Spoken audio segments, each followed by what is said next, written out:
Hello, everyone. Thank you so much for joining us tonight. I have a very special surprise that I just found out about myself. But Bill is going to join us and has something wonderful and uplifting to share for Halloween. So 'tis the season to celebrate the best day of the year. Well, of the secular holidays, the best day of the year.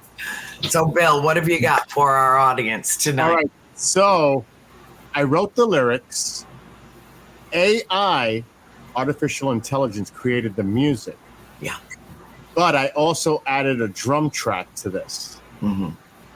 So, Deb got to get a quick peek of it before you joined in the background. So you didn't really get to hear it, and Jeff hasn't heard it at all. Total surprise to me. Yeah. He's thinking it's going to be like Iron Maiden crazy music. No. Sweet, bring it. Surprise me, Bill. I love it. Yes. I love it. So the name of the song is called Hallows Eve. Yeah. And remember, I wrote the lyrics.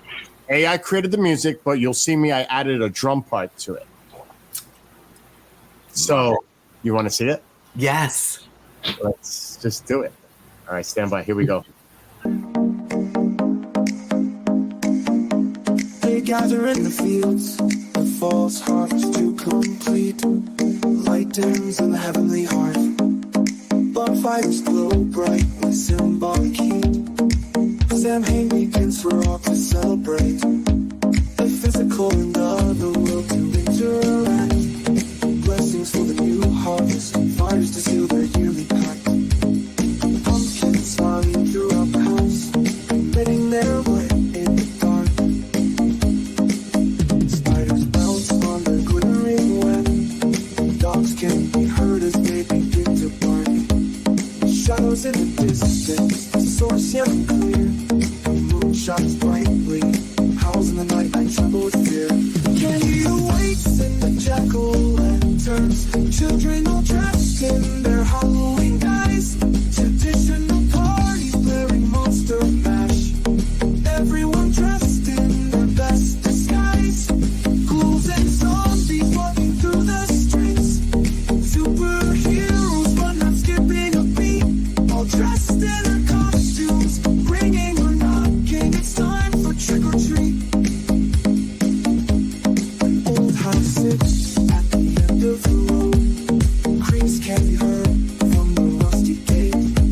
The door opens as bats depart. The place seems haunted. Should we investigate? We enter slowly using our backlit phones as we approach the stairs. A voice screams loudly, "Get out and beware!" Candies hold on, it's really quiet. Music plays from the TV. It's time to make popcorn, but what could that be? The movie just started. It's just the Michael Myers theme. Time to relax, enjoy the night. My favorite movie, Halloween. Candy awaits in the jack-o'-lanterns. Children all dressed in their Halloween guise. Traditional parties bearing monster mash. Everyone dressed in their best disguise. Ghouls and zombies walking through the streets. Superheroes but not skipping a beat. All dressed in their costumes, ringing or knocking. It's time for trick or treat.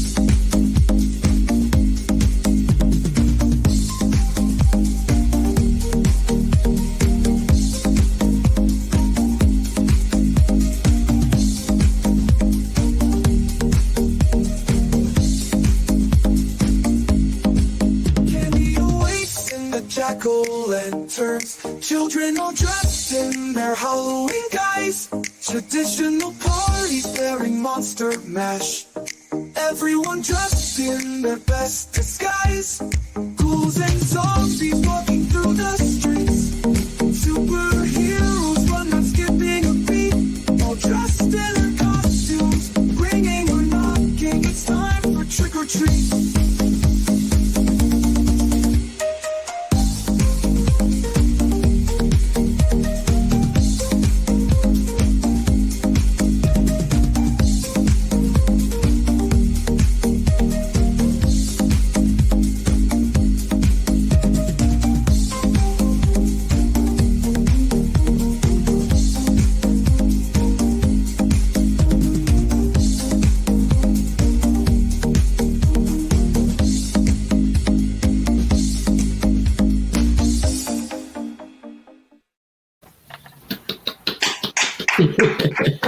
That was delightful. Yeah, I loved it. Delightful. I'm sitting here. I'm just jiving. I'm just bouncing in my chair. I know everybody was.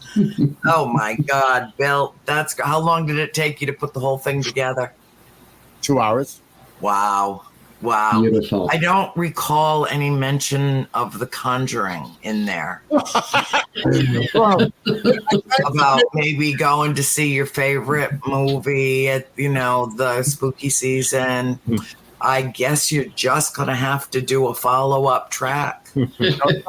I may write a song for you next time.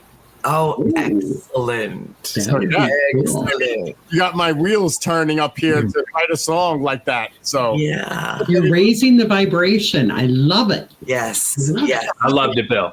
it's a festive song. It is. It's Festivus. And dancing, like Yeah. Oh, yeah. I was definitely rocking. I was rocking. Even Peanut was rocking. anyway, love to all of you. Sleep.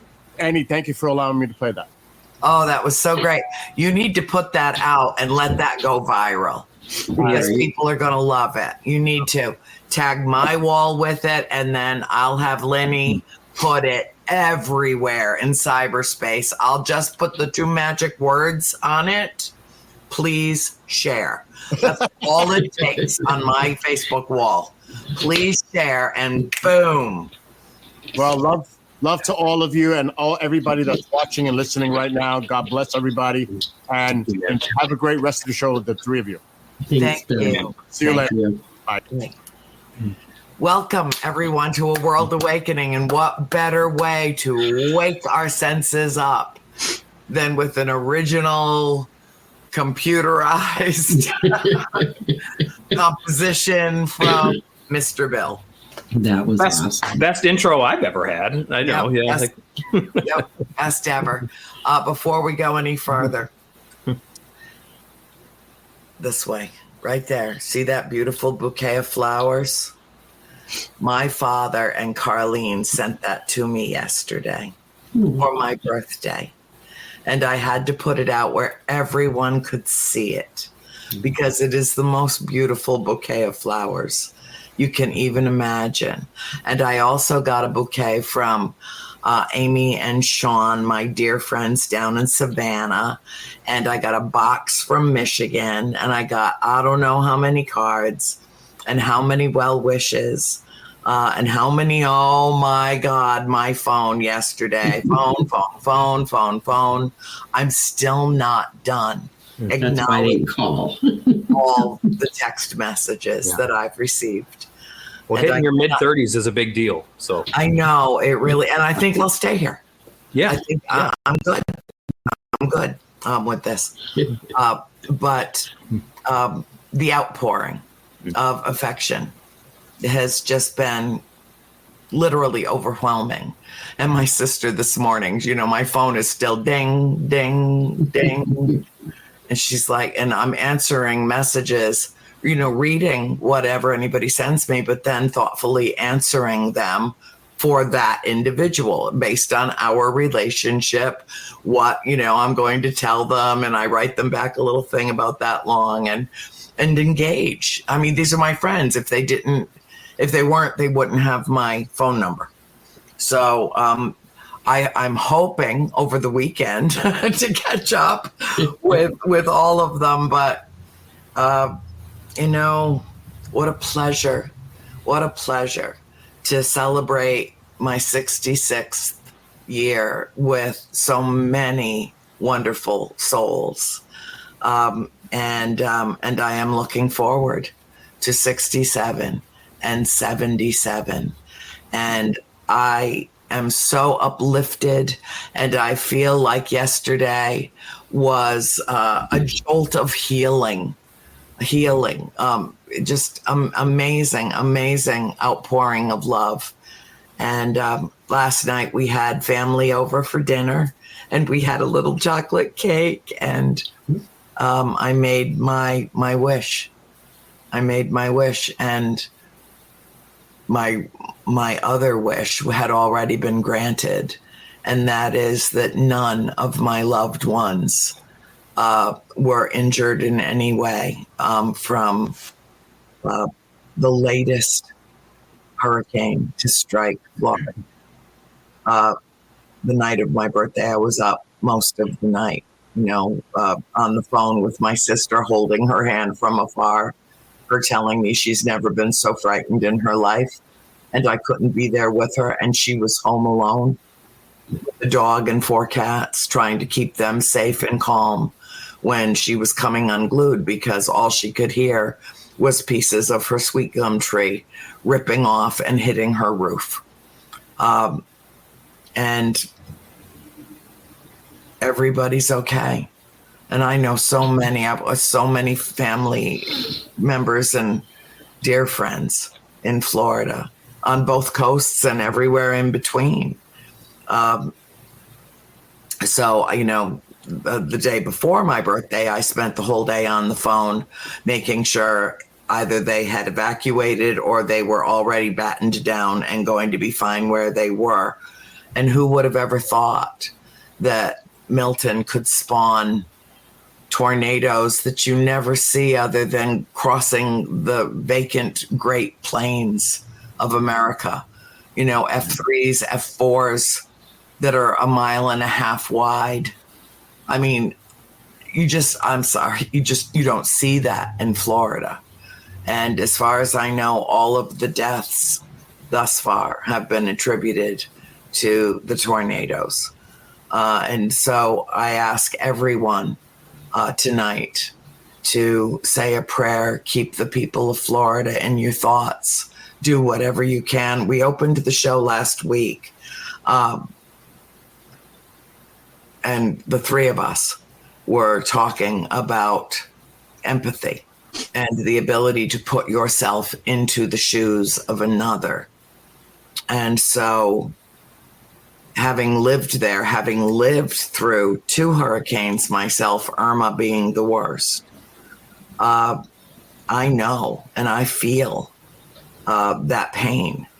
And last week, Jeff, you said something that stuck in my brain like super glue about empathy and the connection between that human emotion, that essential human emotion, and the blossoming of love.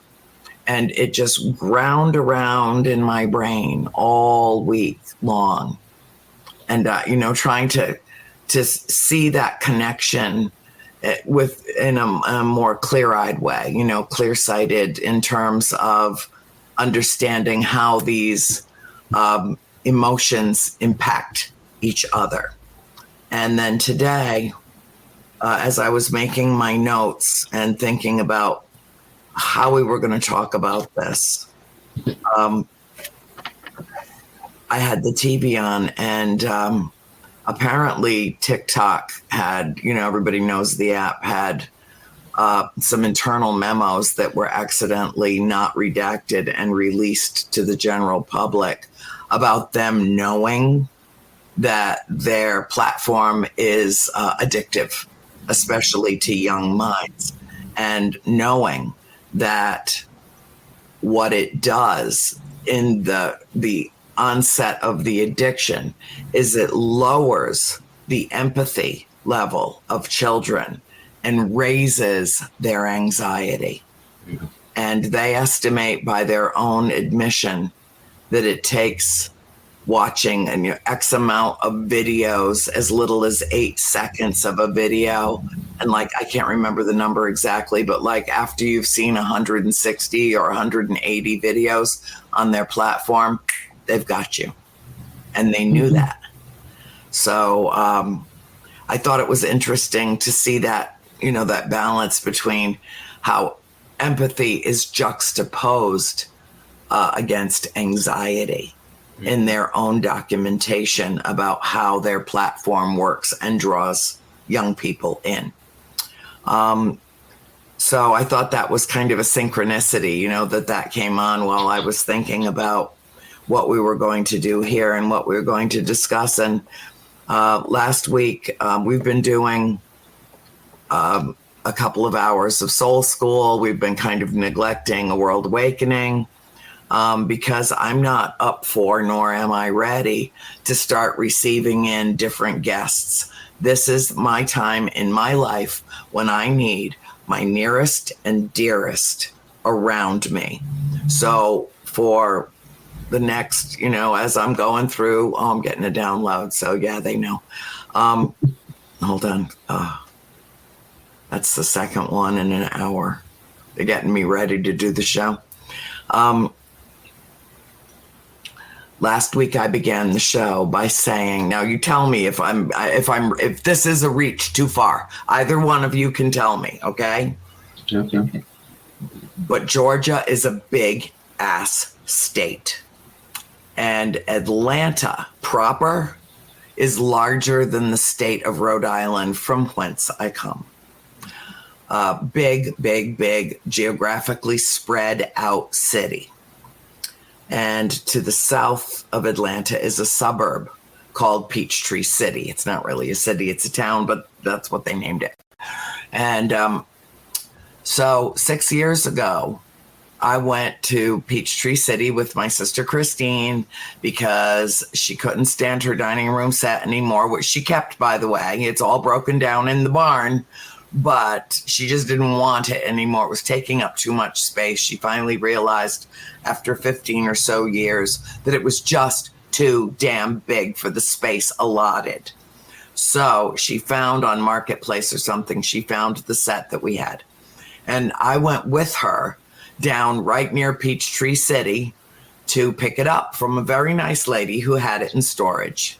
And so she bought it, we brought it home, we set it up, and it took up less space. It was great. And it's been living with us for 6 years. And then last week we found the most perfect set to replace it. Anybody that saw Soul School last week already knows this story. I just bears repeating for those that didn't. And so it was, I think, a day or two on Marketplace for $150. And a woman reached out to her and said, please don't sell it to anybody else. I'm desperate for a dining room set. And so she and Christine began to chat. And Chris soon found out that she and her husband, their family, was outfitting an entire house of furniture, another house on their own property that was vacant, for a family of their friends that lost everything in Asheville, North Carolina during Helene. Mm-hmm. So the husband was going to get them and bring them to their new home south of Atlanta. And the wife was taking care of furnishing the house. In a matter of like 3-4 days, she had all the time she had to furnish this entire house. And when Christine found out what she was doing, she said, just come get the set, no charge. Let it just be our contribution to this poor family that has just lost everything. Because in an instant, she put herself in the shoes of those people and looked around this beautiful, comfortable old farmhouse and said, what if it was me? What if it was me? Who would come to my aid? And I was so proud of her because that's just something I would have done. Just don't take it. Here, let me see what else of mine I can give away to you. What do you need? And Chris actually got a list from her of things that she was looking for. And they got on the phone and started tracking down friends and neighbors to see who had what. And everything was already in the carport when they arrived to get the table. That table and chairs went right back to Peachtree City from where it came. Now, in a state this big, in a city this big, what are the chances that table and chairs went back to the same exact area that it had always been from the day it was purchased by the woman she bought it from? Mm-hmm. Yeah, you have to wonder. You have to wonder what cosmic forces are at work. As soon as I found out she was from Peachtree City, I swear to you, I heard the universe giggle. Like, yeah. Okay. There you go. Oh, you made the connection. Good girl. There is no explaining it, but there is one thing that we need to try to work on to help each other and help so many others to awaken to the new world in which we live. And interesting that we began with a song that the composer was not only a human being, but worked with artificial intelligence to create that adorable piece of music that will, delight so many others. We live in a new world, in a new age. And so anyway, I'm going to just do one thing because I'm kind of geeky when it comes to stuff like this. I'm going to just do one thing. So I'm sitting around thinking, what's an empath? What is an empath? And I picked up my little Google machine. And I'm going to read this to you. An empath is someone who is highly attuned to the emotions of others and can experience those emotions on a deeper level than empathy. So it's not just empathy. It's uber empathy. It's has an effect on us. And there are a lot of people that I almost feel like saying a lot of people that suffer the malady because it's painful. The ability to sense and experience the emotions of others on a deeper level, including subtle shifts and unspoken feelings. Empaths feel as if they are absorbing the emotions of others. Check. Take on the emotional state of others, even if they haven't experienced the same situation. Check. Feel tremendous joy for others when they are experiencing joy. Big fat check. Be susceptible to emotional fatigue and stress. Oh, yeah. Have a strong intuition and excellent social awareness, and well suited for careers as caregivers. While being an empath isn't an official psychological term or considered a medical condition, there is some science behind it. Research shows that humans have mirror neurons, which allow us to mirror the emotions of others, and empaths may have more of these neurons than others. So maybe eventually we'll get to a scientific explanation about what this is. When I was in the 7th grade, I knew there was something really different about me. And I was in science class. And the science teacher set us up to do an experiment that day. And it was on frogs. They were each about that big. They were quite large. And he did something to paralyze them. They weren't unconscious. They were paralyzed. They weren't anesthetized. They were just paralyzed. There was nothing that they could do to express their level of pain.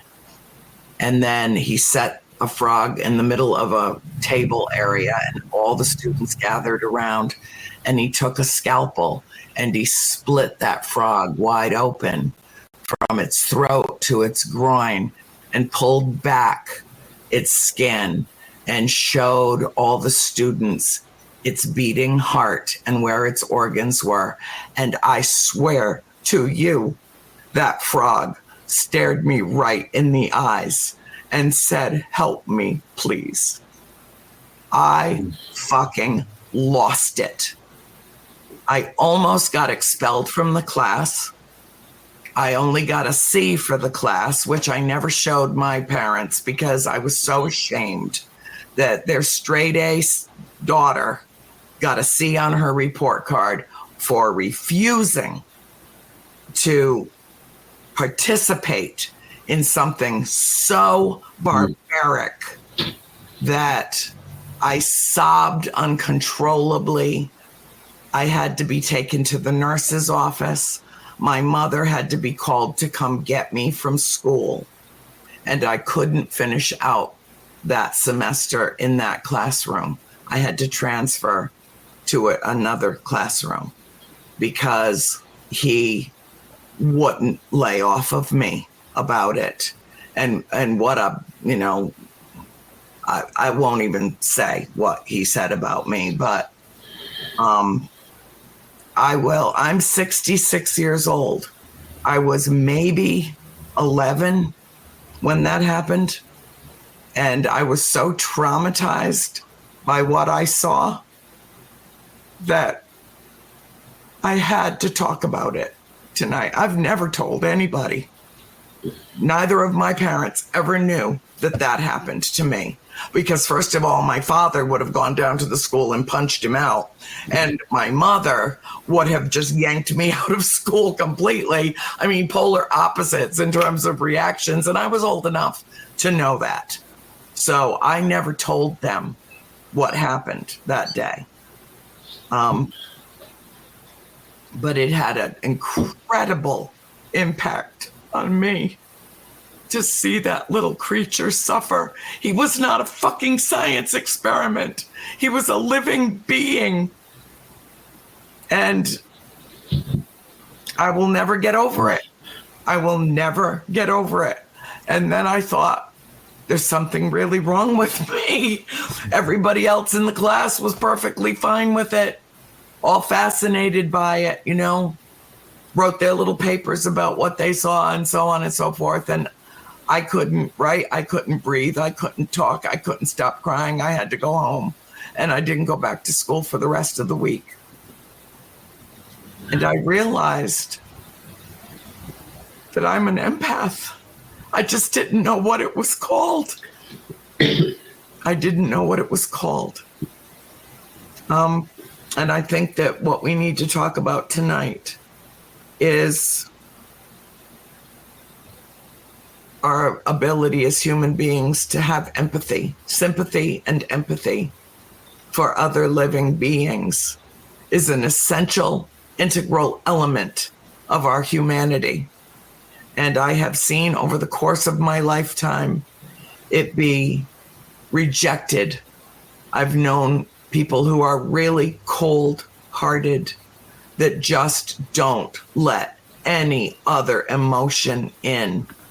So self-absorbed, so narcissistic that all that matters are their feelings and their expressions and their anger and their bitterness, and they don't have an ability. They've literally squelched it in their own personality over time so that they cannot ever feel all the feels of another person or a being that is suffering.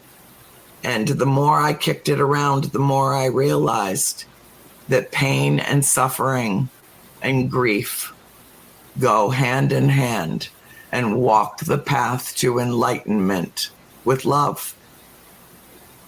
And love is painful. And so that's where we start our show tonight. Wow. Yeah.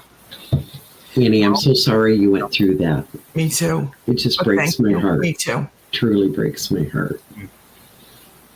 Yeah. And it makes me think, in Sanskrit, basically the name for the divine, the words used to describe the divine are Sat, Chit, and Ananda, which basically mean being, consciousness, and bliss. And in that religious philosophical way of thinking, the divine can be summed up in those three words: being, consciousness, and bliss.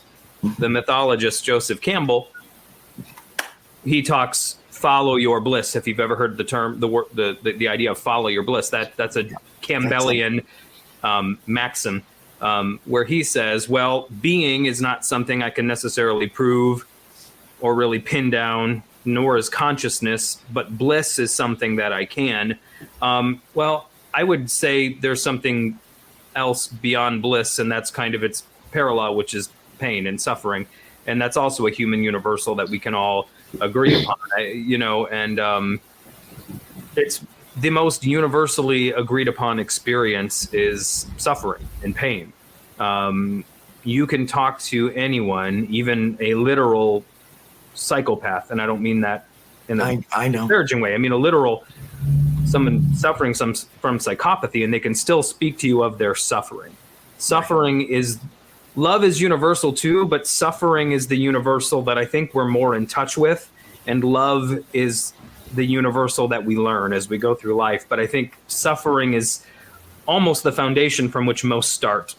And it begins when one experiences the separation from the mother at birth, and you experience that sense of separation, and therein begins the human experience of suffering, which some psychologists even posit that that's where the notion of original sin and separation from God even comes from, is that psychological trauma of the separation from the mother that occurs, at birth and at weaning.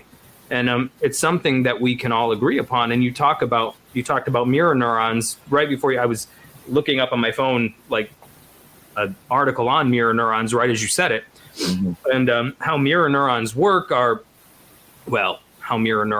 we don't really know, but the basic idea is that but they have been identified. They have been identified. Yeah, of course. But it's one of those things that, like quantum physics, if you say you understand it, you don't understand it. I'm not saying I understand it, but essentially if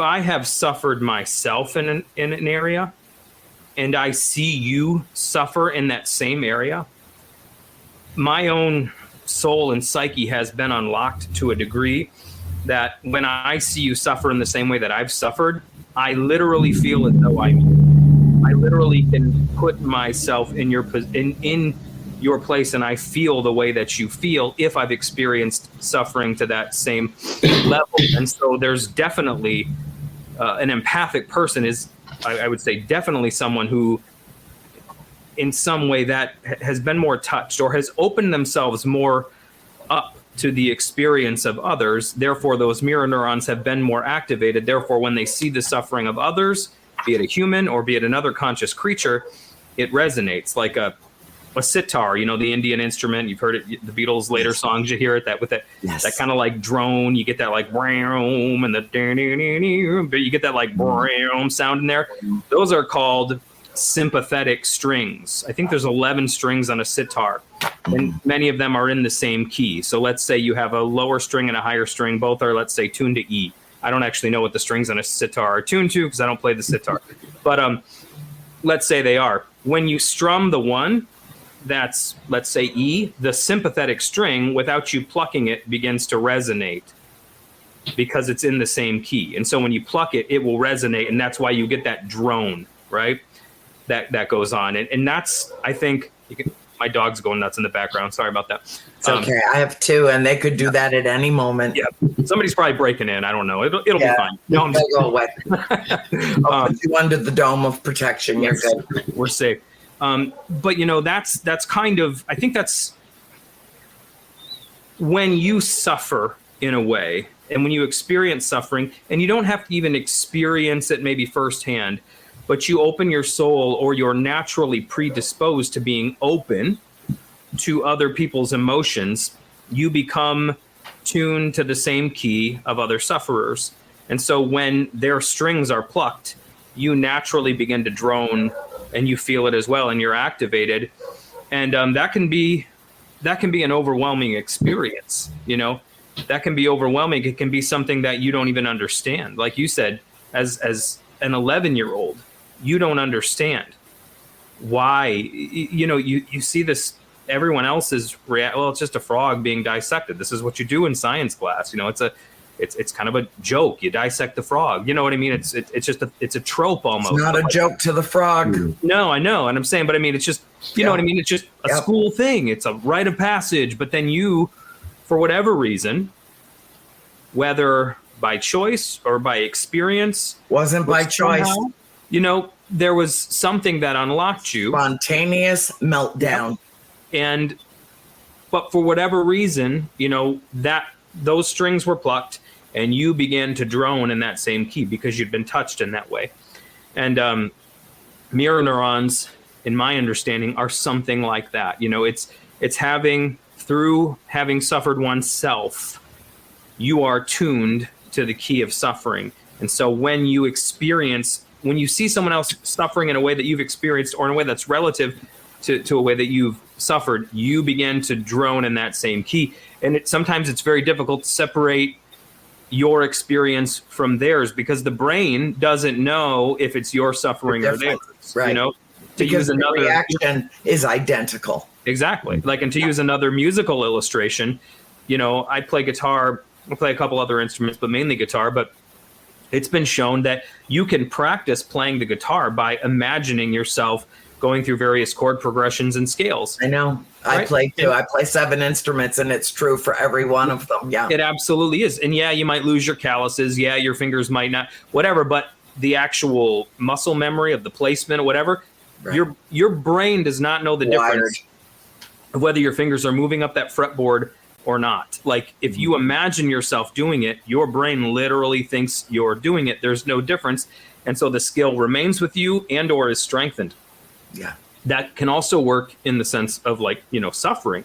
And so if you're more attuned to the suffering of other people, and other people's suffering causes your strings to vibrate, let's say, and you feel that sympathy, that empathy, you can very much, it becomes hard to distinguish your experience from their experience. And that's part of understanding our oneness, right? That's part of understanding our unity as a species, that we aren't separate.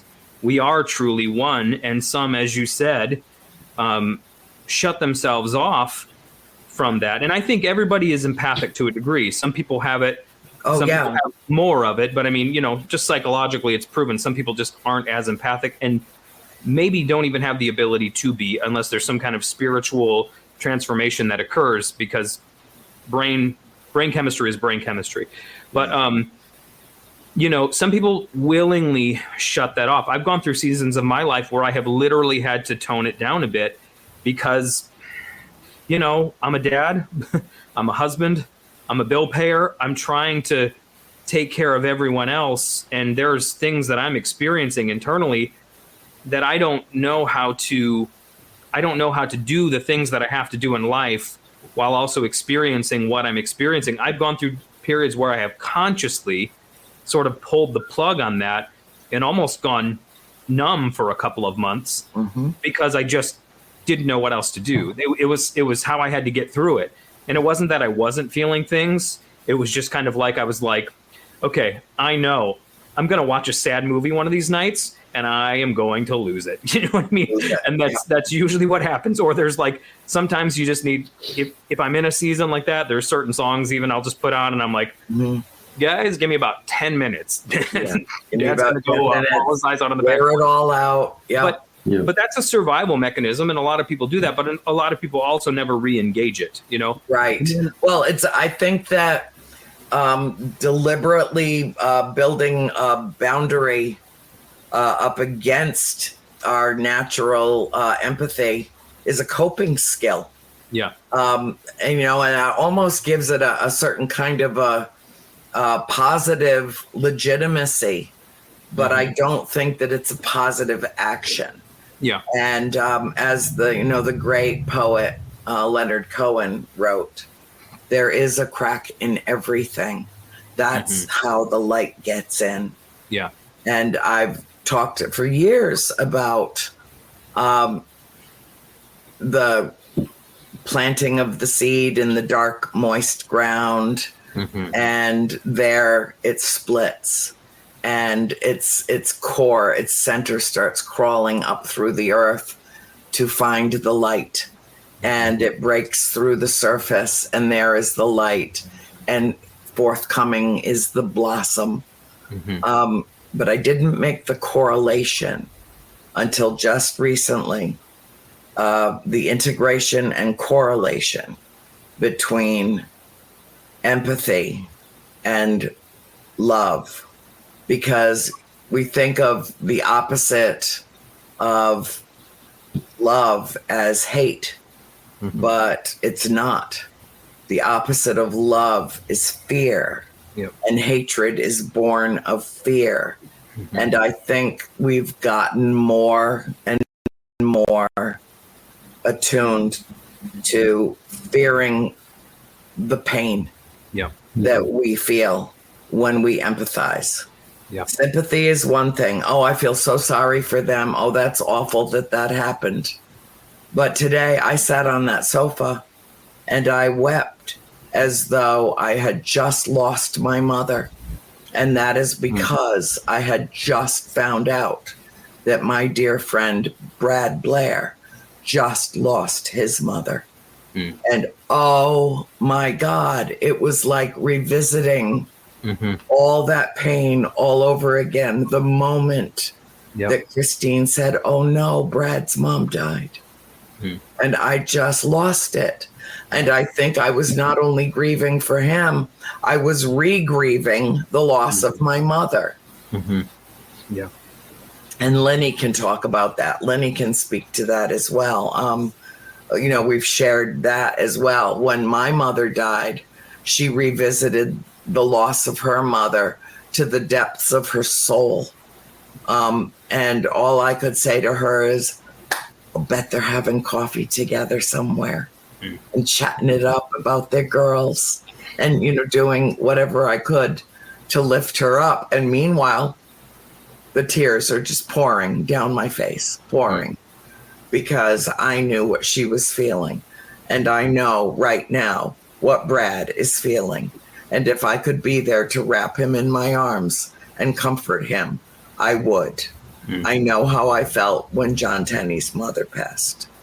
It just about broke me. And I didn't know how to express the depth of my grief for him without sounding maudlin or just... I didn't know how. I wrote him a nice card and I put in what I thought I should say, but it wasn't what I really, really wanted to say. Now I say what I want to say. Now, as I'm having this brush with death / life, I don't hold anything back anymore. Not anything. I don't have time to edit. I don't have time to edit. It's just out it comes. And I'm so careful. I mean, when the baby squirrels fell out of the tree and Chris and I saved them and kept them for days and days, and the universe just dropped them in our laps, like from 30, 40 feet above, just dropped them. I heard them hit the ground. I thought they were dead. My heart was up in my throat. And then I felt their hearts as I picked the two of them up in my hands. The third one that Christine found a few hours later was covered in flies, his whole face covered in blood. She thought he's gone. Well, his heart was still beating. And she tucked him into her shirt and warmed him and helped breathe clean him and breathe into him, like, you know, CPR for a baby squirrel that would fit in the palm of your hand. And we saved them. And the heartbreak of seeing them suffer was relative to the notion that they are now at a rescue being raised together and will be released together as a family into the forest by the Department of Environmental Management. But we had to surrender them for that happy ending for them, to go get vet care, to go get the proper formula for them to eat, you know, so on and so forth. I think this is more important than we realize. Deb, I want you to weigh in on this next. And the question that I have for you is, how long have you known that you're an empath, and how does it factor in with your other healing gifts? How does one relate to another, to each? How do they hold hands with you? Well, they absolutely hold hands. And, I come from a lot more of a metaphysical side. Jeff is so intelligent. I love, everything he had to say about this. But metaphysically, old souls have had more time to experience, to feel.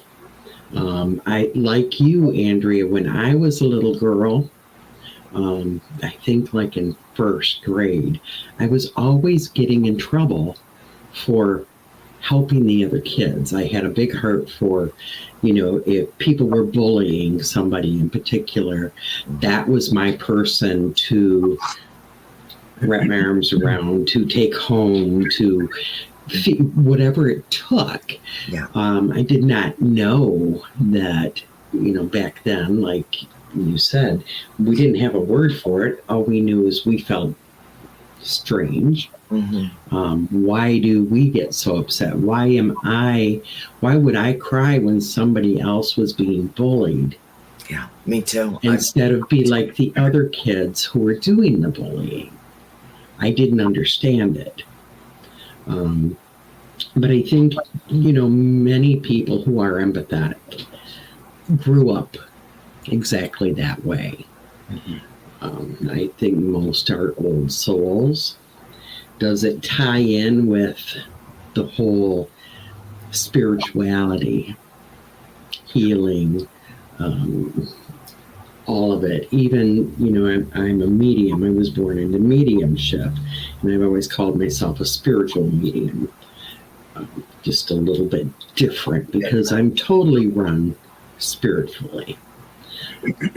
It all ties in together. You can't, in my feelings, live as an empath and ignore everything around you. The healing. I can tell you a story when my daughter was, I think, in probably kindergarten, possibly first grade. The school called me and was terribly upset because somebody in the playground got hurt. So my daughter ran to them, pulled crystals out of her pocket, and started doing hands-on healing with crystals laying around the wound. What upset them most was other kids didn't understand it, but it worked. So, but that was total instinct. That's an empath's instinct is to heal others, to care for others. And it does not matter if it's a child, a frog, a bug, a spider. And anybody that knows me knows I don't like spiders. Yep. Don't like them, can't kill them. Got to find a way to get them out of the house and back into nature. They deserve to live too. Yep. Yeah. I'm terrible with it. In fact, I have a few living in my living room because I think, do I have the right to take, this spider made this beautiful web overnight and that's its home. Do I have the right to move that? Now these, it's a Michigan spider. It's not a brown recluse. Right. It's totally, it can't harm me. Right. It can give me nightmares, and it does. Why don't you try to think of them as I had to, as kind of good luck charms, little cosmic kisses? Because what's the Jeff would know the phrase from the Bible, that which you fear will come upon you, I believe. From the book of Job, yes. Did I get that right? That which you fear will come. That which I have feared has come upon me. Yes. Yes. Thank you. In my books, in my trilogy, there's a chapter called "Along Came a Spider," and so I totally get it. They're freaky looking. Mm-hmm. Christine, honest to God, I'm telling you, Christine just relocated a black widow that built a beautiful nest right outside our door and left a big ass egg sack in it. So Christine figured out a way to capture her and her egg sack and take her to the barn where she would be away from us so that when her babies are born, they're not biting the hell out of our dogs and stuff. Right. But she couldn't bring herself to kill that spider or her egg sac. She just couldn't do it. She relocated it. So the loss was the web, but the life was what was saved. And these are poisonous spiders. And there are a lot of people that are listening to this right now going, are you nuts? Right. Why didn't you just squash it and be done with it? And all the babies too. You need, they average 500 an egg sac. You need 501 black widows on your property. Well, they're absolutely harmless as long as you don't go after them or try to hurt them or, you know, they don't get into your shoe or something. Right, right. So all the reason to get her and her babies away from the house and took her to the barn and gave her that spot in the greenhouse part of the barn because it was the right thing to do. Right. She didn't deserve to die because she chose the wrong spot to build her web. She didn't know. It wasn't her fault.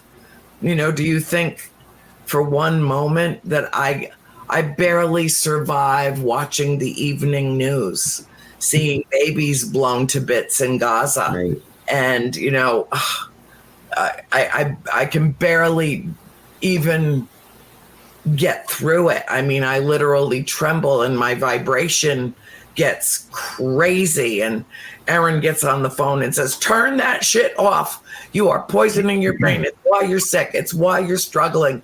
It's why, because negative, sad grief. And I can't help it. I need to know what's happening in the world. And I need to feel what's happening in the world.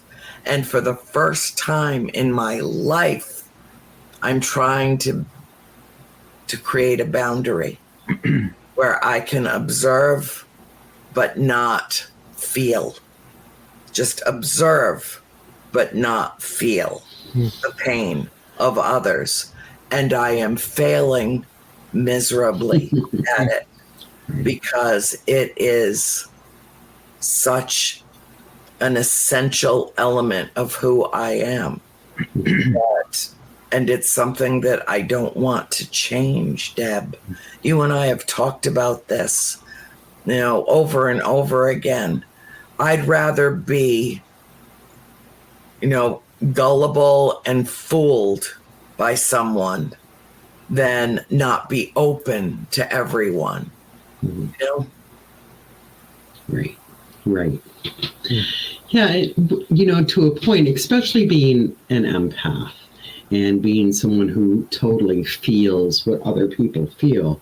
Yeah. And I do want to add real quick that can be in many different aspects. Yes. I know for myself, I also take it on physically. I mean, I can physically, if I see somebody with a physical pain, and sometimes migraines, whatever. But yes, Andrea, feeling it is one thing. We can't help but feel it. There's no way, I don't think, unless we can totally close down our heart, I don't think we can not feel it. For myself, I have been trying to learn, and like you, I'm 66. I'm trying really hard to learn to not take it on sometimes. Because I tend to, if somebody has an issue, you know, I take it with me. I want to fix it. And I feel like my brain knows better, but my heart feels if I can take care of this for them, I can take this pain for them, then that's saving them. Well, it's not. And it's not saving me either. So I'm really trying to work with not taking things on personally. I feel it. My love can be the same, but I can't. If I see you in labor, I cannot go into labor because I have other things I have to do. I can help you with that. I can love you, but I can't do it for you. Does that make sense? Yeah, absolutely. And yet, when we're at UFO contact and we're out on the back lawn and I'm doing the third eye opening that was gifted to me, I lean into every person that I do it for, remind them that I can't undo it, make sure that they're ready. And then, as they're usually crying in my arms after I've stabilized them because they got pulled out of 3D, plunged into 5D, Right. and then slowly as they settle back into their vessel, I usually get wrapped up in their arms and they cry. And I tell them, now, give me all your pain. Give it all to me. I will not hold on to it. It will not adversely affect me. It will lighten your burden, but it won't become mine. I'm a conduit. It'll just be gone. It'll just be gone. I tell them, give it to me as though you're giving me a gift. Give it all to me. And you've seen them. Everybody starts getting dizzy, light on their feet. I have to grab their arms and keep them upright until that sensation passes. And they have a physiological response to releasing the baggage they've been carrying sometimes for a lifetime. And there's a physiological response. Not just emotional, not just spiritual, not just a part of their ascension, their great awakening. It's deeper than that. It's everything all wrapped up in one thing. And I don't feel burdened. I don't. As soon I feel it pass through me, but it doesn't stay with me. But just seeing an animal that's been hit on the road, just a dead raccoon, and I lose it. I just lose it. Like, oh my God, the poor thing, oh my God. Oh, I hope it died quickly. I hope it was painless. And I often cry. And I have been mocked and berated and belittled and told that I was emotionally immature, that I was too sensitive. Is there such a thing as being too sensitive, that I feel a loss so profoundly from a creature I never knew, never had any interaction with, but I'm just so sad because it lost its life. So imagine trying to get through 30 minutes of news.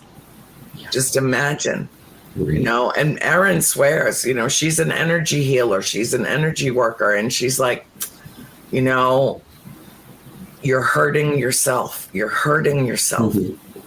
Put on some really good high frequency music, or, go watch something super stupid and silly. Well, we do that.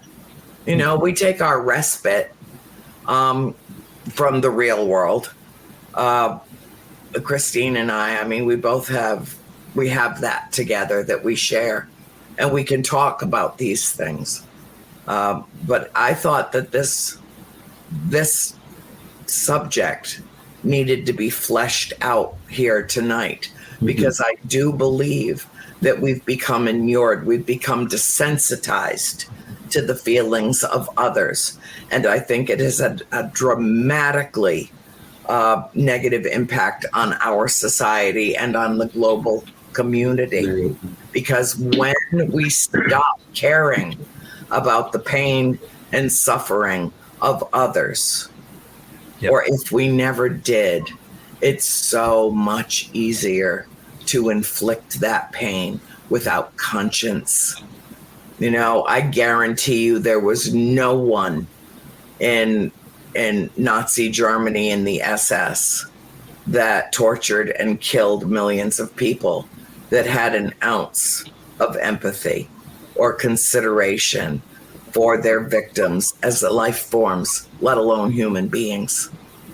None. And I see far too much of it, including, without name dropping, someone in our own country in a position of power who is, for his own purposes, using people who are vulnerable and desperate and who have lost everything, and telling them that if they take a dime from FEMA, that they're going to lose their property. That is evil. That is evil. And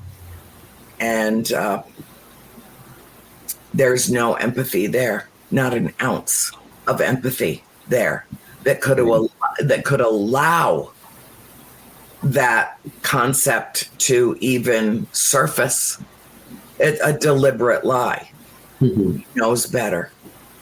His cohorts know better. And they're spreading the lie for their own purposes. And it makes me sick to my stomach, you know, as we're loading up a table and chairs for a family who has lost everything. They found 100 people in a barn yesterday that were sealed in with mud. 100 people that had been in that barn in Asheville, North Carolina for 10 days with no provisions and no hope. And on my birthday, they were discovered and they were rescued. Now, none of those people ever heard all of this blah, blah, blah has happened in the time that they were sealed into what I'm sure most or all of them presumed would be their tomb. Right. So they never heard that if someone comes to help them or rescue them, that they're going to somehow take advantage of them. And with open arms, embraced their rescuers and sobbed tears of joy that they were going to survive after all. You know, that all happened in like 2 minutes today that Lynn told me that story. And it will stay with me for the rest of my life. Right. Yeah. So because we feel it. Yeah, because and part of that is we remember best what we feel most. Yeah. Yeah, remember what Maya Angelou said. You know, don't listen to what they say. Watch what they do. How do you make them feel? They won't remember what you said, but they will. Oh, here we go. Here we go. Deb, are you still there? Yep, she's still there. I don't know why that happens. Energy. It's energy, honey. It is. That happened to me last week. I felt it. I felt it come up in me and swelled it. And then boom, there you were gone. I'm not touching anything, including the mouse tonight. Not touching anything. I short circuit things all the time. But Maya Angelou said, people will not always remember what they said. They will always, always remember how you made them feel. And I hold that truth close in my heart so that every person that I impact, every person that I encounter, I leave them with a positive impact and a special message that there's a better way to live. And this is it. So I suggest, as difficult as it is, that for us as a society and humanity globally, that we have to tear down that wall and let the joy and the pain in, because that is part of a very important part of our spiritual metamorphosis as a race, as one human race. Yeah, Absolutely. if I may, I love the wisdom that you guys are sharing, and I love sitting at your feet, as it were, and hearing it. And I don't presume to have anything greater to add.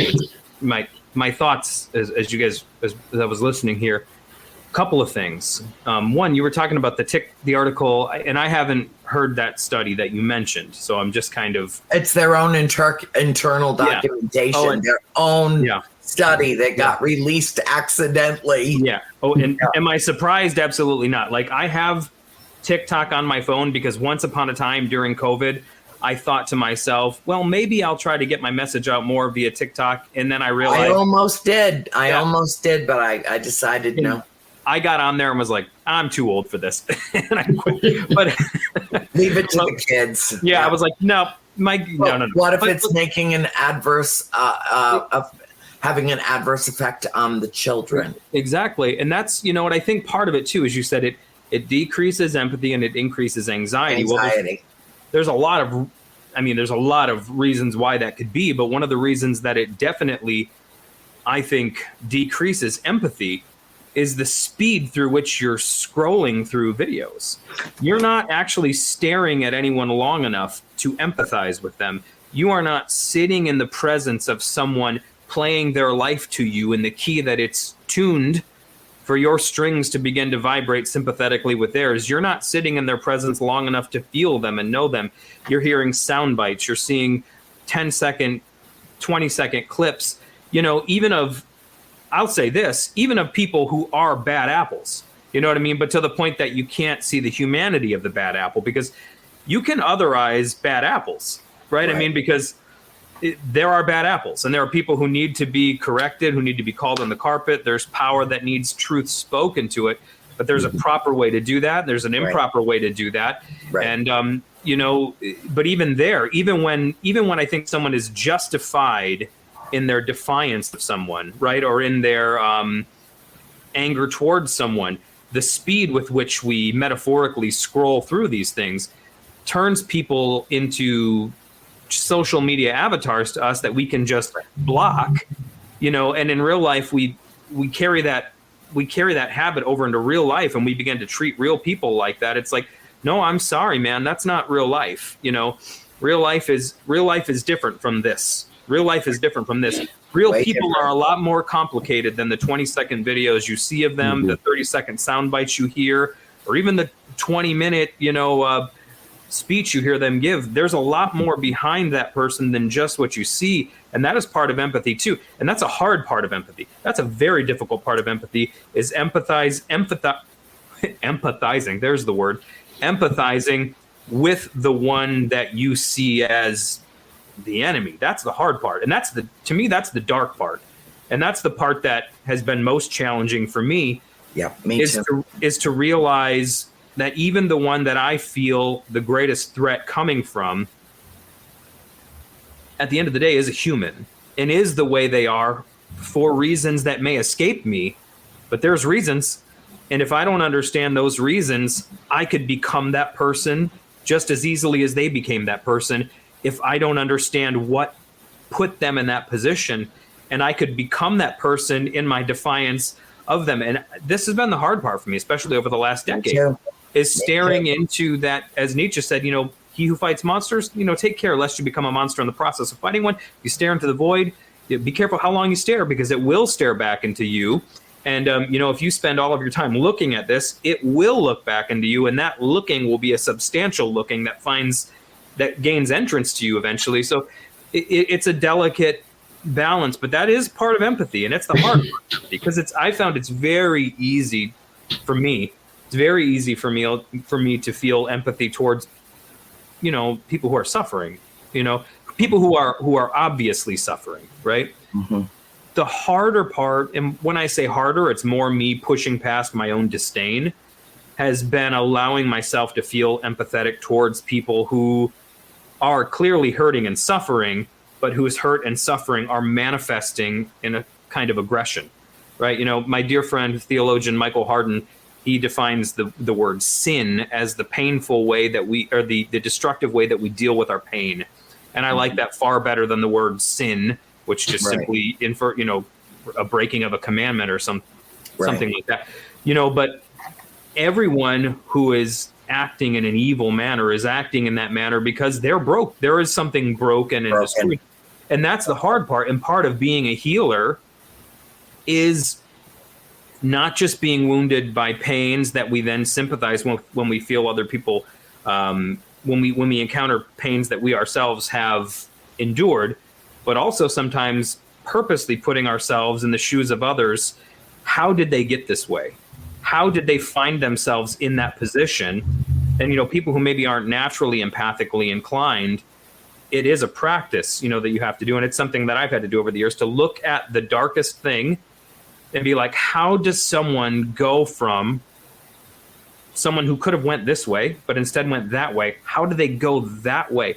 And putting yourself there, I mean, that's an important part of the healing process too, because that's the thing that keeps us from sinking into the very darkness that someone like that has sunk into. And that for me has been a very difficult thing. I just wanted to throw that out there. But another thing is, and I say that in the context of the TikTok scrolling thing, because we scroll so quickly, we don't stare long enough to feel and to see.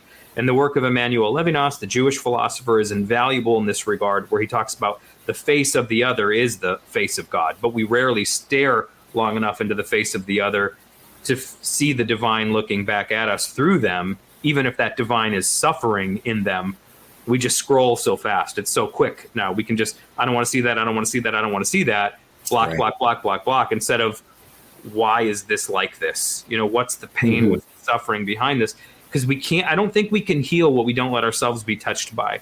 The unassumed is the unhealed. That's a quote from, I think, Saint Athanasius or Saint Irenaeus. You know, that which you don't let yourself experience in some way, I don't think it's something that you can offer healing for. And healing comes in a lot of different ways, and that's been the hardest part for me. But another thing I just wanted to say real quick, and then I'll let you guys speak your wisdom, is I think, and you guys, you know, I don't know that I would call myself an empath. I don't know if I would or not. You know, I think I definitely feel I think of you that way anyway. Yeah. I mean, technically on paper, I don't know if I qualify, but I feel that way myself. But like, you know, how would I say this? To feel, as you said, and I can't remember the exact words you used, to feel, but to not be consumed by it. That's the tough part. But I think there is always a grace. All light casts a shadow. So the light, which is your grace and which your gift, there's naturally a shadow side to it. And the shadow side to it would be maybe letting yourself be so consumed by it that you can't operate in the light aspect of it.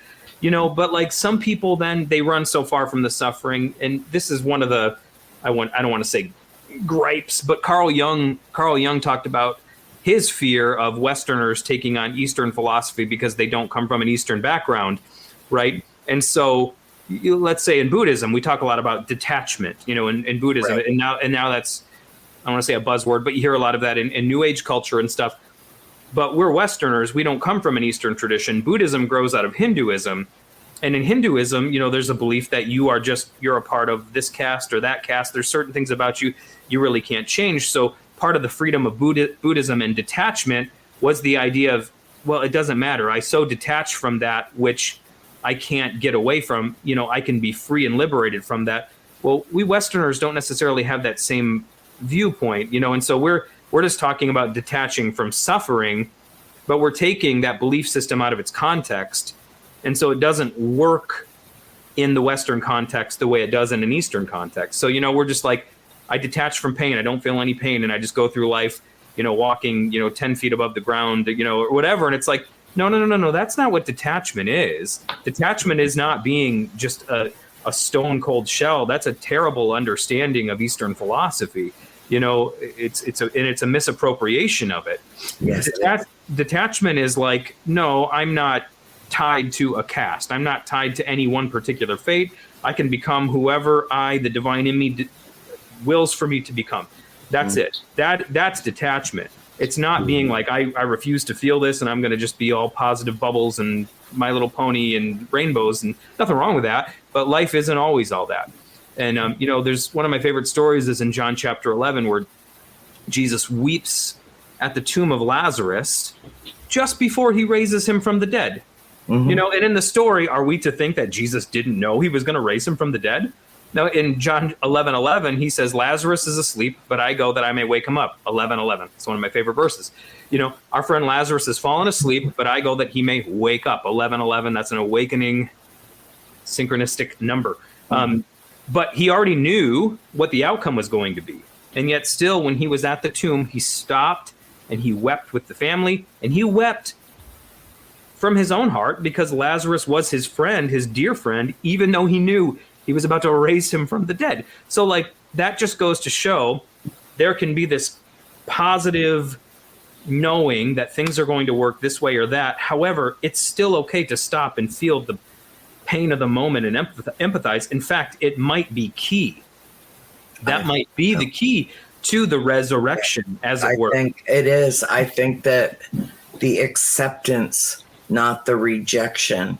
Yes. I think that's a very insightful comment, Yes. Jeff. And I really do think that it is, we can't reject our own human condition, even if that comes with an innate path to pain, because the pain is part of the enlightenment. Yes. Yep. Yeah, it's part of the whole. And it's part of the whole. And there's how could I say this? Look, there's suffering, quote unquote, again, is a dirty word, especially I find among my new age brothers and sisters, some who are more in therapeutic self-help spirituality, whom I love dearly. I've learned immense amounts from them. But I found suffering can be a very dirty word in some circles because they're like, suffering's an illusion. It's this, it's Maya, it's whatever. It's like, yeah, that's a great idea. But there are certain levels of suffering that I'm sure if I came along and found you in, you wouldn't look at me and say, it's all an illusion. And if you did, I would say, you might need to see a therapist. You know what I mean? Like it is okay in that moment to feel. It is okay. And if you're not allowing yourself in that moment to feel, you're not really having the experience, and therefore you cannot manifest resurrection. And I come from a mystical Christian tradition, and what the Christ figure represents is this: one who can be the most empathetic that you can possibly be, which is you take on the death of every man, woman, child, whoever was and whoever will be, right? And in taking death on yourself, you become a light that goes into the darkness that cannot be truly put out because you are light itself. So the whole idea is that Christ, who is life, is swallowed by death, but Christ, who cannot die, is swallowed by death, and then from the belly of death undoes it from the inside. It's like going into a dark room and turning on a light or lighting a match. The darkness will not overcome it. The light will overcome the darkness. So that's the whole point. Christ goes into death, undoes death. Therefore, death never can and never will be the final answer. Life extends exponentially, indefinitely in all directions because life has gone into the belly of death and overcome it. So that's the picture in Christian tradition anyway. So Christ takes death, and a brutal death, but lives. However, still bears scars, real enough that Thomas can put his hands into them, right? So alive from the dead, but still bearing the scars of death. Not dead, but still bearing wounds from his encounter with death. So things can leave scars, they just don't keep you in the grave. And I think that's the difference. The empath, there is a grace that the empath carries. Whereas you said, you can experience it. You can feel it, but there is a grace that lets you feel it and let it go. It's like the burning bush. Feel it and release it. A couple weeks ago, we were talking about your experience with the Mother of God via the statue, right? Yeah. And it came to my mind the Theotokos of the burning bush, which is an Orthodox icon that compares Mary to the burning bush, who is, she's impregnated by the Holy Spirit, and yet she doctrinally is considered to be eternally virgin. Now, do with that whatever you will, but the point is, she's impregnated, but physiologically she remains unchanged. Like the bush that Moses encounters that is burning, but it's not consumed. It takes on the flame, but the flame does not take it down, right? Christ takes on death, but Christ brings death into life and into light instead of being taken down into death. And so it's like, but he still bears the scars, right? Still bears the scars. The bush burns even though it's not consumed. And so it is, I think, with an empath who is true. And not everyone is an empath. Right. Like, just like not everyone is a dentist, not everyone is a surgeon. And you shouldn't take that on yourself if you aren't that, like, by calling, because it could get you. You know what I mean? Yeah. If it's not something you feel like you're actually called to and you've been commissioned to be careful about taking it on yourself just because you hear someone talking about it and you're like, oh, I'd like to do that. No, these are things that are like callings in some ways, and they come to you in various ways. But if you take it on yourself and it's not who you are, that might not be the best idea. So, like, not everybody is that, but those who are that, there is a grace where you can, like, I was a pastor for 12 years, and you could not have done that effectively if you weren't empathetic. No, at any given time, 100 to 300 people. Yeah, right. 100 to 300 plus people at any given time have my number, are calling me. Marriage is breaking up, kids on drugs. I mean, I'm getting phone calls to do exorcisms at 3 a.m. Like, literally. I mean, like, I remember stuff like that all the time. My son's here. I think he's demon possessed. He's strung out on cocaine. He's trashing the house and screaming, "Will you please, like, perform an exorcism on him over the phone?" I mean, and I'm like, and I'm a dad with 2 babies at the time, and I'm like, I'll do what I can. You know what I mean? And I want to help. You want to help, but I mean, you take it on and you feel it, and you be there with the people in the moment. And like I said, you hear the song that the song of their life is being played in that moment. And you let the sympathetic strings of your own soul vibrate and begin to drone with them. And you be with them in that moment, and you create a symphony with them in that moment. But then there is that grace, though, where you have to be able to walk away and not always be vibrating in that key. Or else, one, you won't be able to be an effective healer because the next person you meet might be playing in a different key, and so on and so forth. And so, like, I just want to say there's a grace. As you said, there's a grace. People can give you that, but the grace is you can let it go without being consumed by it. And I think somebody maybe, and that's not a coldness or an indifference to people. Right, that's not the kind of cold detachment I was referring to that becomes popularized when we misappropriate certain religious traditions, where we're like, just shut it off, don't suffer because suffering is just an illusion. No, there's a grace that comes to the person who is truly empathetic where you can completely feel it. But then in that moment, you can recycle that feeling into healing, and it becomes almost a joy in your life when you do that. Even, I don't know if that makes sense, guys. I'm taking notes. Like I'm in soul school, and you're in another class again. Yeah. And it makes total sense to me, Jeff. Total sense, right down to the suffering and detachment, and that's one of the reasons I kind of lean towards Buddhism. People misunderstand what suffering is. Yes. And to me, suffering is feeling. When somebody has pain and I feel that, it's for a reason. Those of us, anyone who is an empath, who was born into it, like you said, you either are or you aren't. Okay? If you have that, you're going to feel that suffering. And with that suffering comes the knowledge or the wisdom to, now I need to help. This is what I need to do to help that person heal. And it's all a part of that big web that we talked about last week. We are all connected. So if we didn't feel the suffering, even with detachment, there's some, then our purpose is not to be a healer, to be a minister, to be the light that Andrea is. We're not here to help if we don't have that. Okay. And I'm not saying that's bad, because we all have our own roles. And if this role were everybody, it would be difficult. Yeah. Yeah. One of the things I see a lot of is people saying, oh, poor me, I'm an empath, I can't take this on. I see it totally as a gift.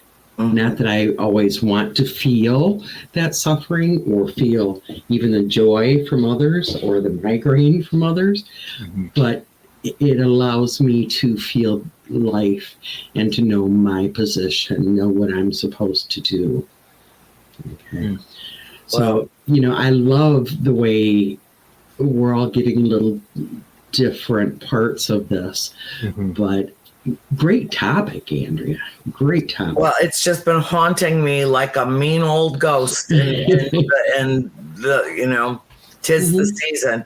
But the more I explored it, the more I made a couple of little notes here. If I could just take a moment to go over them, that those of us that feel so deeply and so profoundly that we can't take any more of the pain, we try to shut that down as an act of self-protection, because we don't know what to do with what we're feeling. We don't have an outlet. It comes through the inlet into that part of us that is most sensitive, but not an outlet. And so I have, through their grace, been able to find that outlet when it comes to third eye opening. But it doesn't seem to work in any other venue, in the strangest way. Anybody that's lived long enough to realize that we're all the walking wounded understands that life leaves a mark on us, on each and every one of us, a scar, proof that it's been there and left its signature behind on the trunk of our tree, carved something into us that is perpetual and permanent. And it hurts. I was thinking in terms of holding two mirrors up to each other, and one is joy and one is despair, and they face each other and embrace lovingly, because one cannot exist without the other. We live in duality. We live in a state of perpetual conflict and peace.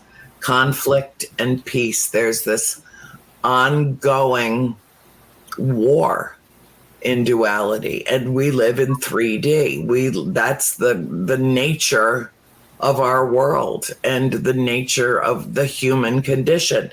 And I don't see how that you can reject or expel one element of the human condition without sacrificing all the rest of it. No, you can't expel the grief and the fear and the suffering without likewise shutting down your ability to love, your ability to feel compassion, your ability to interact and relate on a soul level with another living being. That's lost. It's like the old phrase, you just tossed out the baby with the bathwater. I think that we need to come to a new realization. I think that part of the malady in our society as a whole is that we don't want love and pain to hold hands. Well, we don't get to choose what is the nature of our human condition. We are born into it. But essentially, we are spirit. And that's one thing Carlene and I have had some wonderful, my father's partner in life, wonderful woman, talks about go out of your body, Annie, your spirit, you're essentially spirit. It is, where we come from and where we will eventually return. And so you have the ability now, while you're going through pain in your physical vessel, to hop out. And she was absolutely right. We all have that ability to remove ourselves temporarily and go into 4D, 5D, and beyond. But ultimately, we have to hop back into the vessel because this is our plane of action at this point in our spiritual evolution, is that we are plunged into soul school where the test always precedes the lesson, always, without exception. So if you don't experience the tests, then you don't ever learn anything. And so it seems like we encounter certain people in our lives that seem kind of flatlined, stagnant. They don't ever seem to make any progress. And I think that part of that is, those coping mechanisms, that self-protective isolationism, where they pull in. And so what have we been recently confronted with? COVID. Don't go near anyone. Don't embrace anyone. Don't breathe next to anyone. Don't kiss anyone. Don't expose yourself to the potential disease that exists in that other person that they might not even know about. Be afraid. Be very afraid. Everything is a threat. Everything is the promise of doom and gloom. Stay home, keep your doors sealed, keep your windows shut. Don't go out into the world. That is counterintuitive to everything that we know about human beings who are essentially very social creatures. And when that element of our lives taken away from us and plunged us into the darkness and loneliness of that kind of isolation, I think that it had a profound effect on us neurologically. Our brains kind of short-circuited. We all, had to rely on a computer and Zoom to be able to talk to our loved ones, and couldn't touch them and couldn't feel their face and couldn't wrap our arms around them. And I think that it had a profoundly negative influence as we all went through this together. All of us went through it together. And that's just one example of what I think is part of the paradigm shift, where we get to a place where this is how it used to be, and now this is our new reality. But it's really our old reality, and we're looking at it with new eyes. And so I think it bears exploring this concept of the interlocking of empathy and love. Because I really do believe mirror image reflections, they go hand in hand, and one cannot exist without the other. I found COVID very interesting, for all of the reasons. It was horrible. It was a nightmare for the whole world to go through. But for some reason, my empathy and my connection felt stronger than ever. And it, I had to try to wrap my head around. Oh, me too. All I did was cry. I mean, it enhanced it 1,000-fold. It did. But did you feel, I did not feel isolated? Oh, no, not at all. I felt more connected. I did too. Than I ever had. I know, me too. And I just had this knowing that, okay, we're relearning how to connect.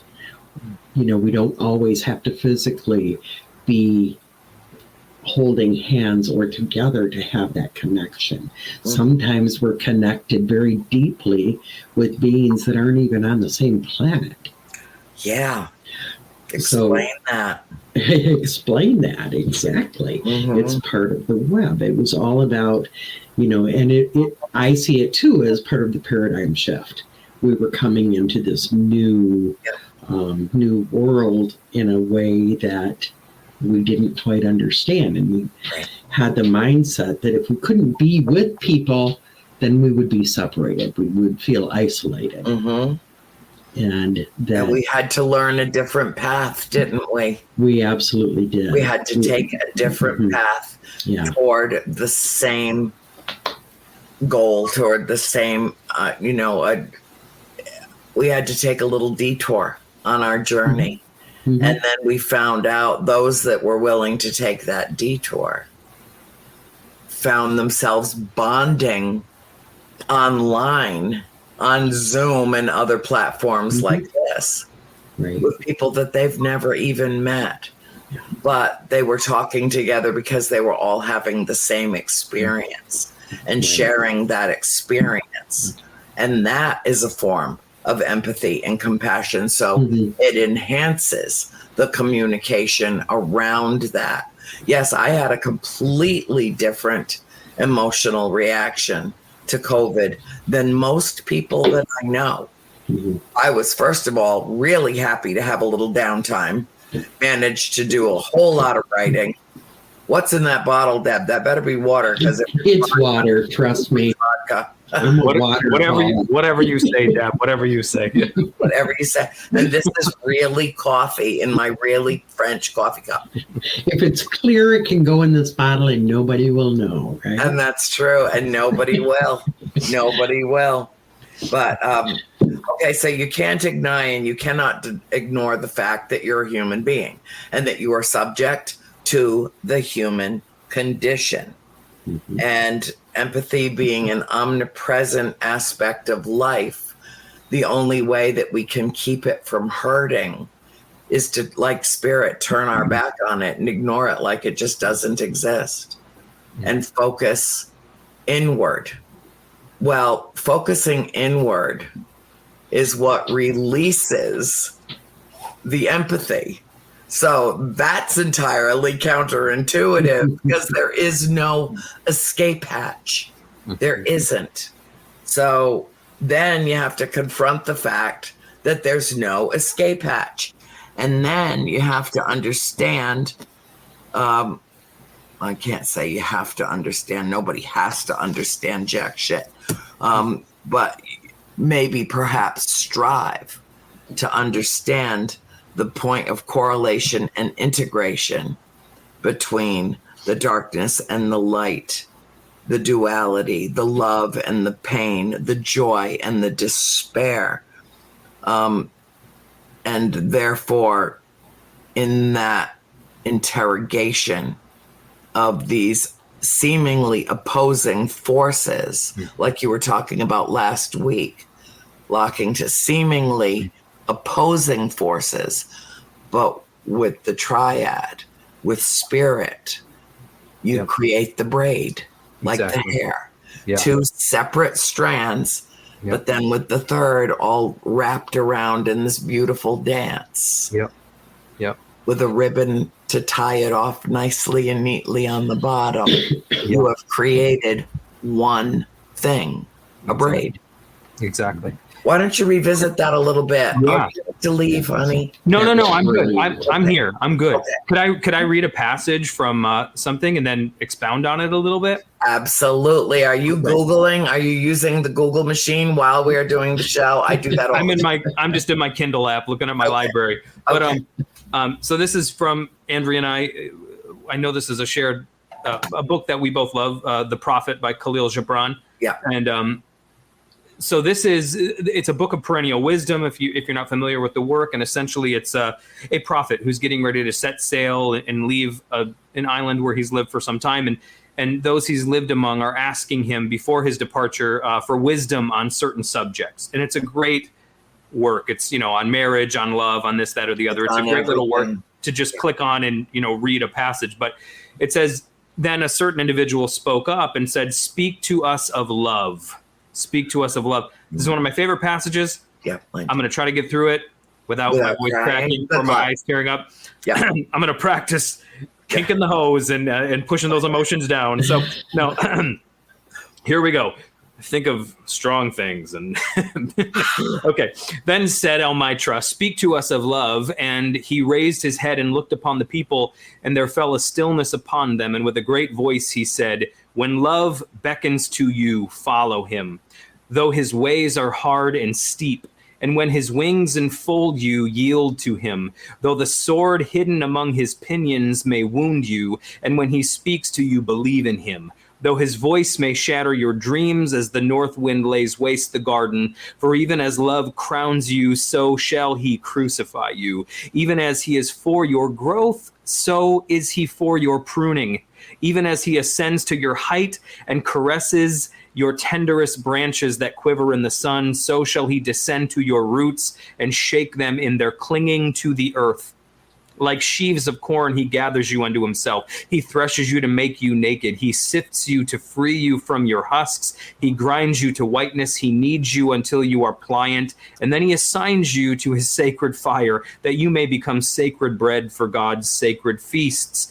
All these things shall love do unto you, that you may know the secrets of your heart, and in that knowledge become a fragment of life's heart. And this is but if in your fear you would seek only love's peace and love's pleasure, then it is better for you that you cover your nakedness and pass out of love's threshing floor into the seasonless world, where you shall laugh, but not all of your laughter, and weep, but not all of your tears. I mean, come the hell on. I mean, geez. Like, here's the thing. Love, when it beckons you, follow it. But no, I love it. The sword hidden in its pinions, he'll caress you, but it'll pierce you. To love is to risk pain. To love is to risk suffering. To love humanity is to risk being disappointed by humanity. To love humanity is to risk being hurt when you see humanity hurt. And we can say, oh, just detach from the suffering part of it. It's Maya, it's illusion, it's all these misunderstandings of these very sacred concepts.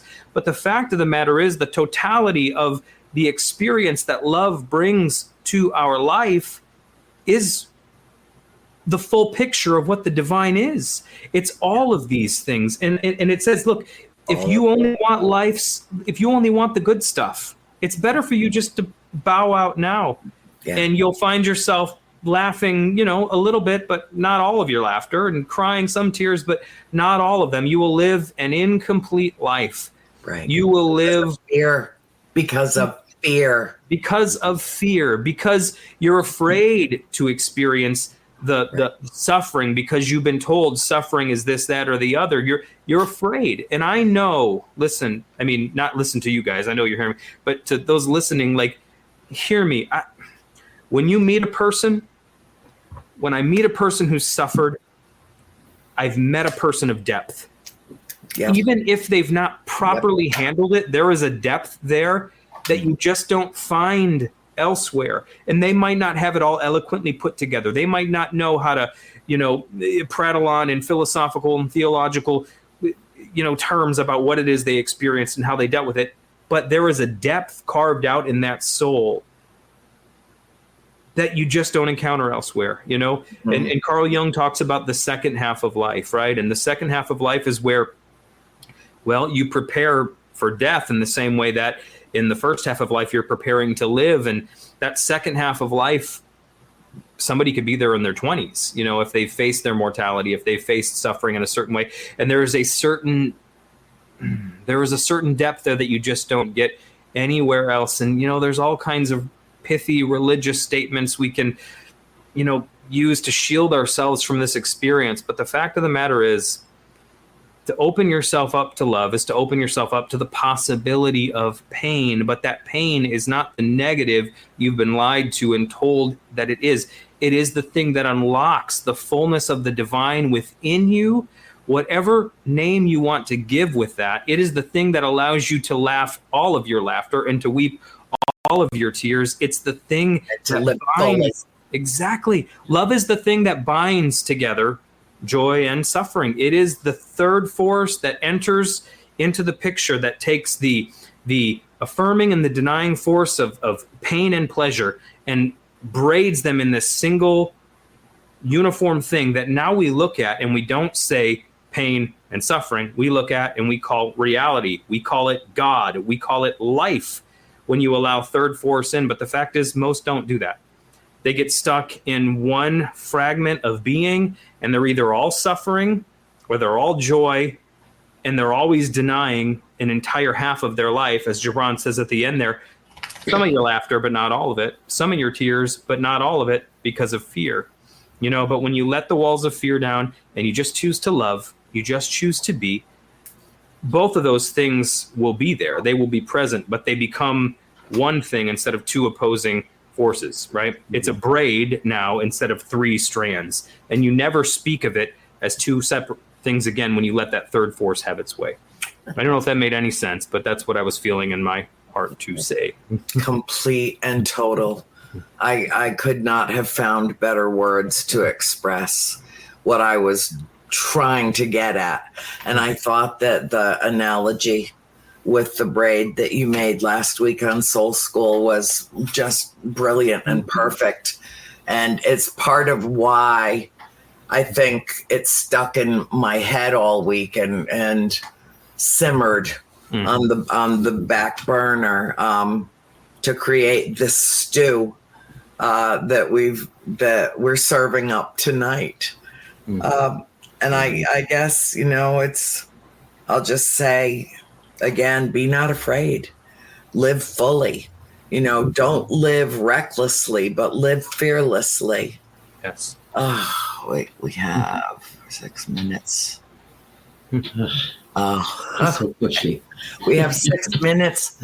6 minutes. How did that happen? Well, that's 2 threes, 2 braids, Getting so some it's all French good. kisses from a Mexican dog. Talk amongst yourselves. We're very busy here. Oh. I love the way Peanut just, you know, had to get in on this with that whole whole braid. And I'm with you, Andrea. That made total sense to me last week. It makes even more sense to me this week, Jeff, that, you know, the pain, the suffering, and the love. To me, I see that love is the center. The love is everything. And, you know, the opposite is the fear, but you have the pain and you have the suffering. Yeah. We can't, I'm going to just throw this out there. In 2009, I lost my son.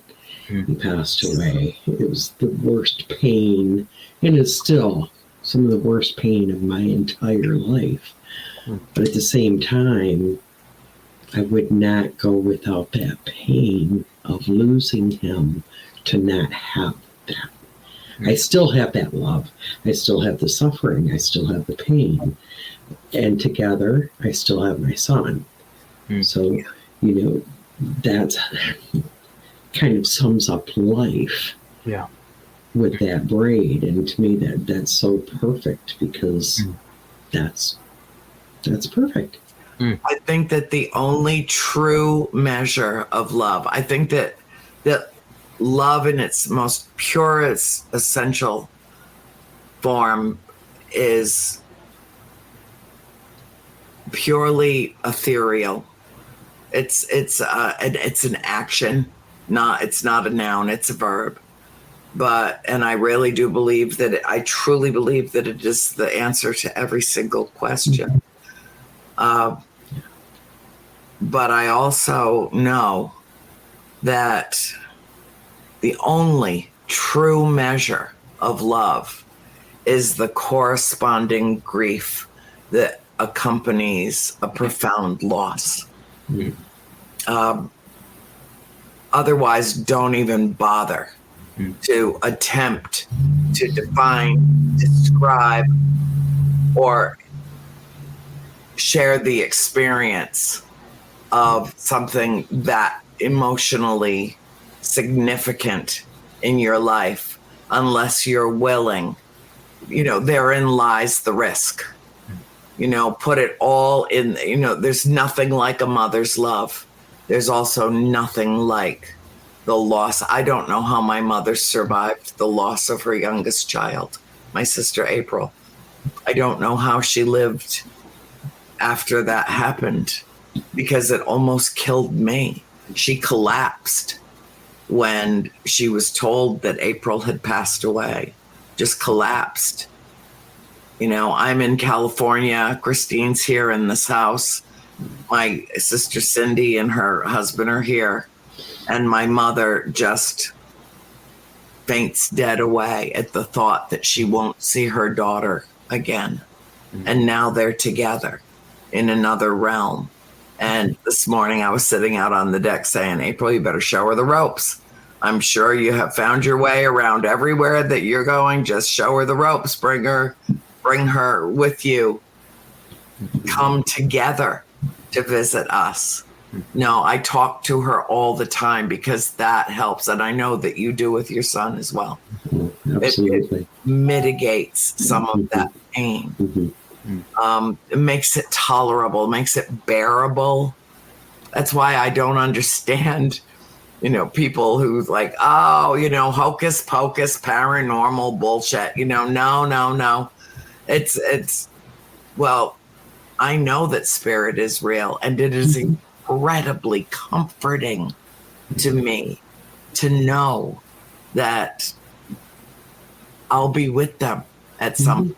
I just don't want to go yet. I'm not ready. There is no true death. My mother's death, I think I did most of my grieving while she was still with me. And then what did the universe do when I lost her and I felt like I could not go on? Gave me something else to worry about, didn't it? Dropped 3 squirrels in my lap. Here, rescue them, feed them, take care of them. Oh, and by the way, you have a lump in your breast. You better go have that looked at. Wow. Okay, so I don't have time to do anything but talk to mom and ask for her assistance, and acknowledge her presence and ask now that she is strong to assist me in my healing, because she's hanging with the higher ups. Okay, our producer is telling us that time is up. I don't know how that's possible. Time is an illusion anyway, but he's apparently on a schedule of some kind. I don't know. But anyway, all I can do is close this show out tonight with my deep gratitude to Deb DeRoos and Jeff Turner for joining me as we together try to shed the light and be the beacon of hope and peacefulness and love and light in the world. So go among the flock and be the light you seek. Good night, everyone.